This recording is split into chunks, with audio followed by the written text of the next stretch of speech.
টিকটকে পরিচয়, বন্ধুত্ব থেকে প্রেম, অবশেষে বিয়ের দাবি। সমকামিতার সম্পর্কের টানে গোপালগঞ্জের কোটালীপাড়া থেকে চাঁদপুরের ফরিদগঞ্জে ছুটে আসে এক তরুণী। ভালোবাসার স্বীকৃতির দাবি নিয়ে হাজির হয় প্রেমিকার বাড়িতে।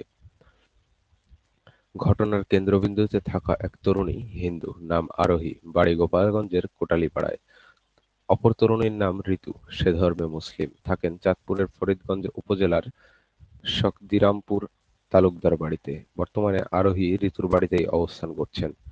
১৭ এপ্রিল স্থানীয়দের চমকে দিয়ে ঋতুর বাড়িতে এসে জানায় একে অপরকে ভালোবাসে, তারা বিয়ে করেছে। তবে তাদের কাছে কোনো বৈধ বিবাহের প্রমাণপত্র ছিল না।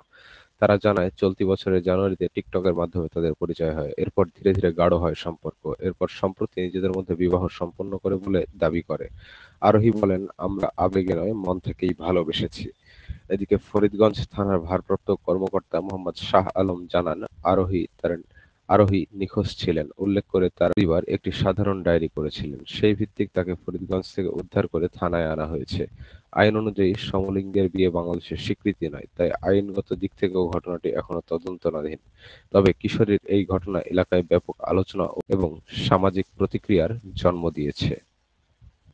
আমার নাম আরোহী। তোমার বাবার নাম? আমি মৃধা। ঠিকানা?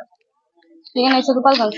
আচ্ছা, কিভাবে ওর সাথে পরিচয়, কিভাবে আর কি থেকে কি হয়েছে, ঘটনাটা বলো। টিকটক থেকে পরিচয়, তারপর? তারপর রিলেশন, এরপর হচ্ছে জানুয়ারিতে অঙ্গ বাসায় যায়, পরে আর কি রানিয়ে আসে, পরে আমি অঙ্গ বাসায় আসি, থানায় আইসা আমার বাড়িতে ভাড়াই দেওয়া হয়। তুমি পরে কত বড় তুমি? আমি ট্রেনে তোমার বাবার নাম? গেছি তোমার বাসা কোথায়? শরীয়তপুর, তোমার সাথে কিভাবে পরিচয়? টিকটক থেকে। তারপর?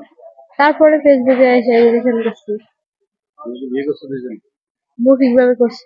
কিভাবে বিয়ে করছো? কতদিন আগে বিয়ে করছো? আজকে 17-18 দিন হবে। ও আসছে তোমার কাছে কবে? পরে আমি নিয়ে আসছি 23 তারিখে।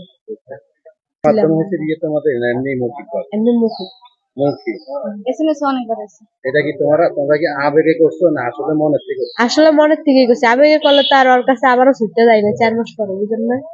তোমরা এই সংসার থাকবো, এই সম্পর্ক দেখি না করি আর থাকবো না।